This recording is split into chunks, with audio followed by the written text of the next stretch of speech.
I'm glad that you joined. Thank you so much. My name is Anastasia Rivodeaux. I'm a managing partner at Get Funded Tools. And today we will be talking about a very interesting subject that is very dear to my heart.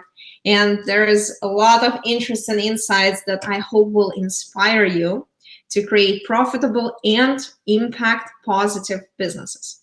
To start, I would like to ask you a question that I asked my network on LinkedIn.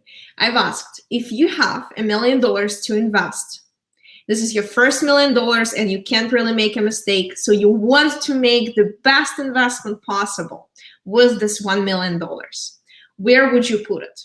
Would you invest it into impact with less potential return? That's an option A.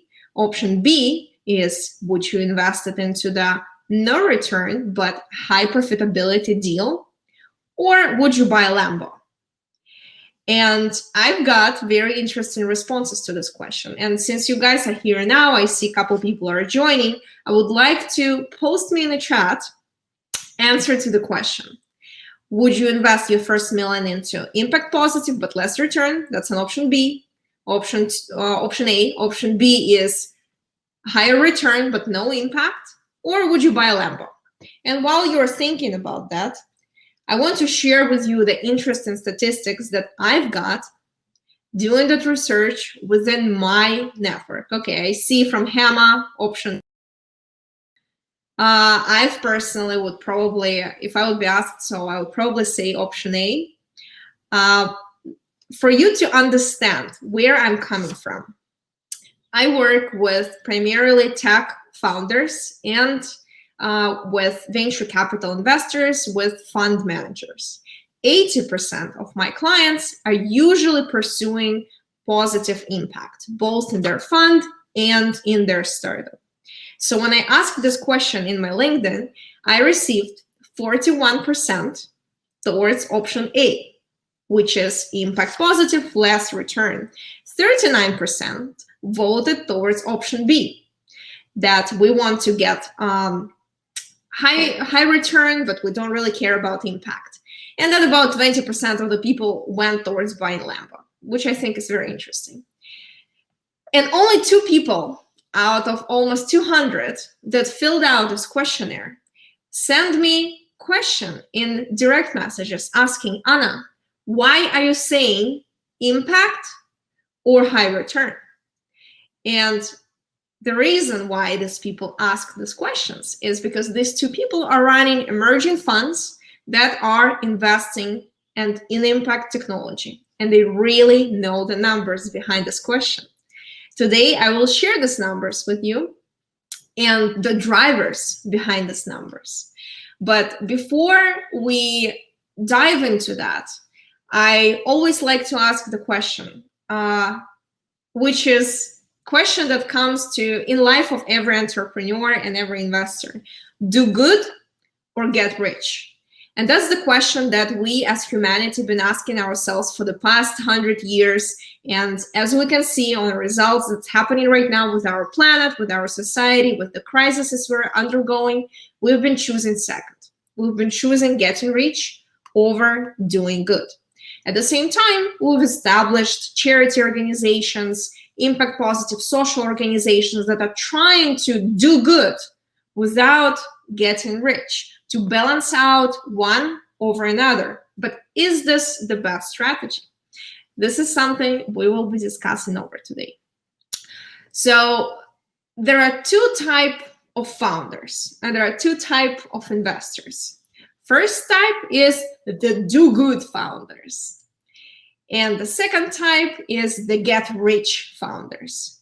And since you guys are also here, and I'm sure a lot of you are either building something, you have a side hustle, you have a startup, or you maybe even have a business, or you're investing, I would love to know if you are first or a second type. Are you the do good or are you get rich? Nothing worse with either of those, but often we tend to one or another.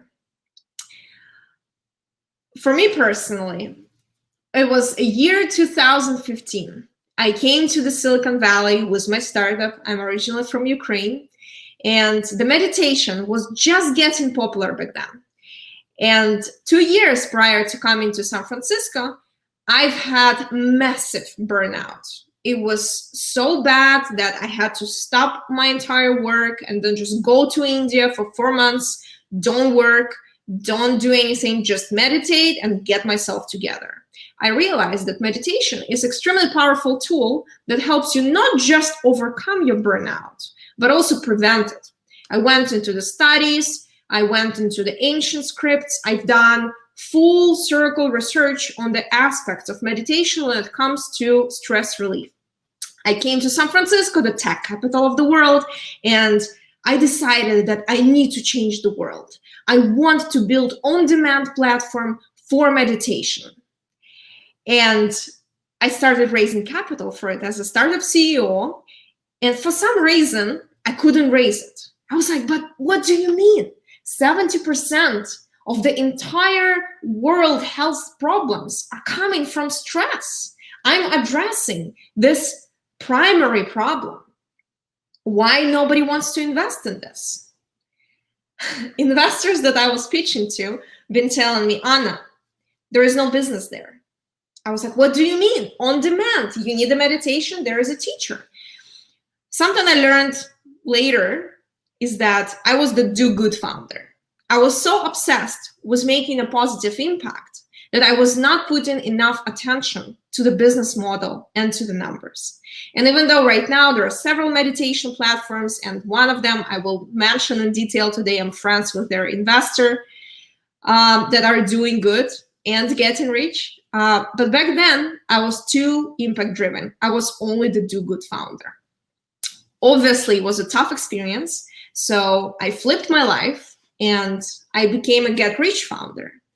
It was a wave of chatbots back then, and everybody were buying chatbots. You could, like, we could sell a chatbot for $40,000, just a basic MVP that would answer using the logic that we've created. So it was no AI, it was nothing, but it was a hype. Everybody were buying it. I worked with Golden State Warriors. I worked with LensCrafters as a service provider, and we were just on a roll. We were making money. We were working in a cool industry. We were riding the wave. But after some time, I realized that even though we have revenue, but there is something missing. And if you look into the statistics of the most rich people in the world, the depression rate is actually 20% higher than the depression rate among poor people and middle class. Why is that so? So for the past 100 years, as I mentioned in the beginning, we've been focusing on getting rich. And now we're experiencing highest rates of depression among richest people. Why is that so?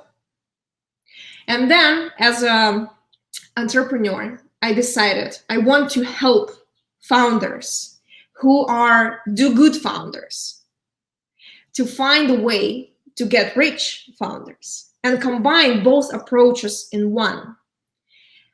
Because there is a way to do good and to get rich. And the two people that texted me on LinkedIn and asked, why am I opposing one over another? And also as Graciela, I hope I'm saying your name correctly, is asking why these two people can't be one, you can't be. And these investors, these venture funds, they learned it. So if we look at the returns of the impact funds done for the past 10 years, average venture capital impact fund is overperforming in returns, simple fund, venture fund, almost at 50%. So think about it. When you are doing good and you're getting rich, you can make both happen. Then there is another problem arises. A lot of people who come into the impact investment, and impact is a buzzword right now. There is a lot of people who come into the impact investment for the wrong reasons. They see the returns, but they don't really participate in the cause. They just allocate their portfolio. They don't really track. They don't really get involved with the businesses or with their mission. And they just get good returns from the impact investment. Then about 10 years ago, there was an entrepreneur, Mohammed Yunus. I'm sure you guys, if you heard about impact, if you heard about social entrepreneurship, you know about him. By the way, his net worth is about $10 million. Mohammed Yunus said, we don't need impact-driven, we don't need profit-driven founders. We need social impact-driven founders.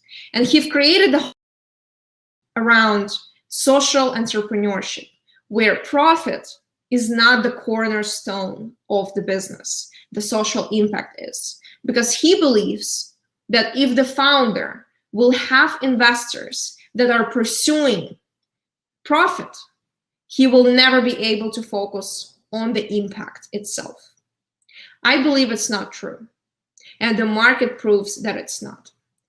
Right now, when we're looking into dynamics of the impact investing, we're seeing that in every 100 million, right now we're expecting about $300 billion invested in impact positive companies, specifically in the private equity. I'm not talking about public companies, in the private equity.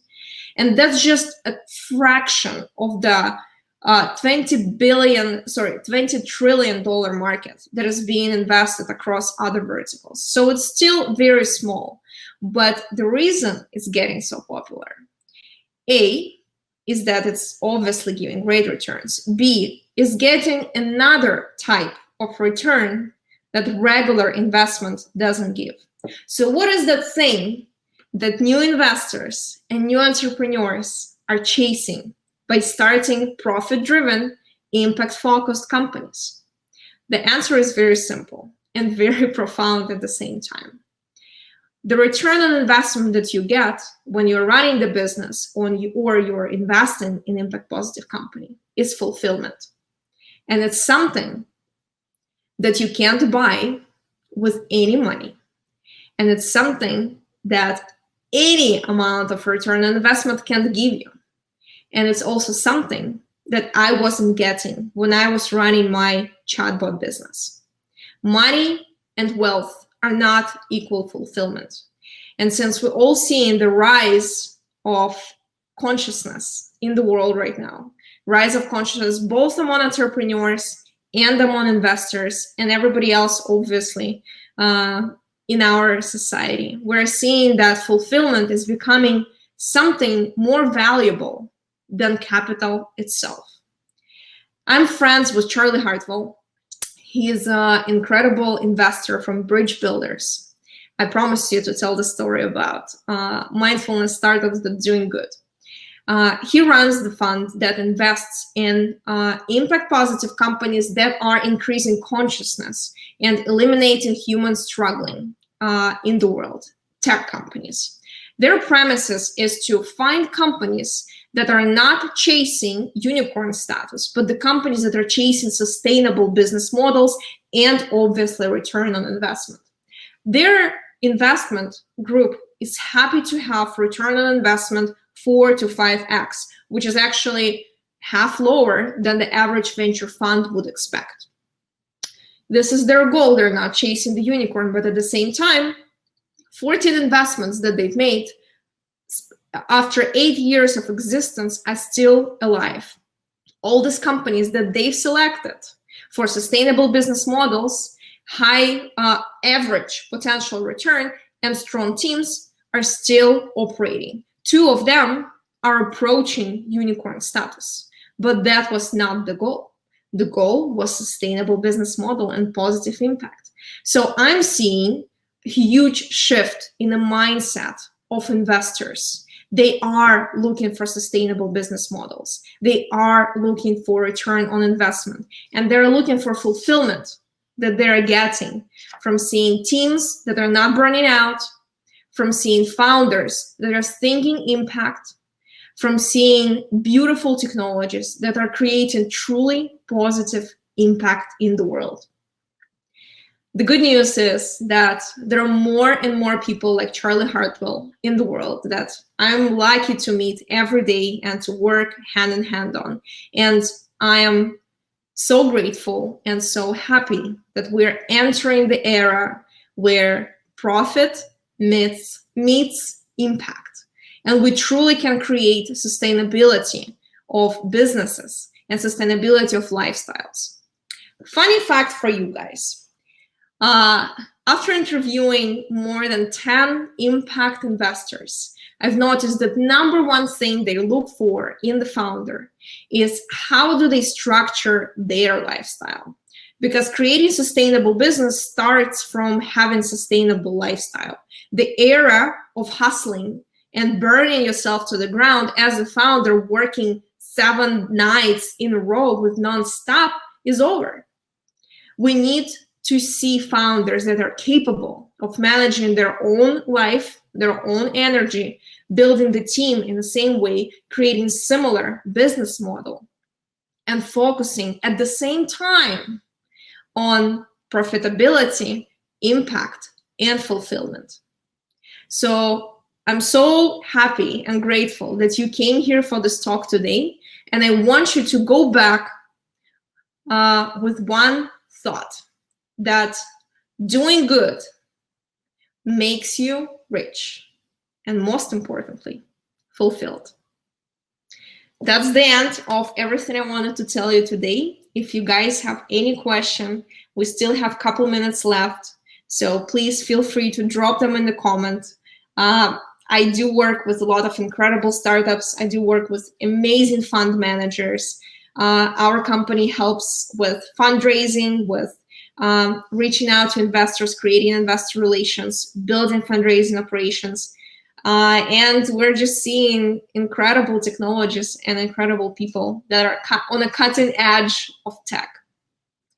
And this community, the whole women in tech movement, I believe will create more and more impact positive, fulfilling businesses that will be moving not just the valuations forward, but also the quality of life for everybody on planet Earth.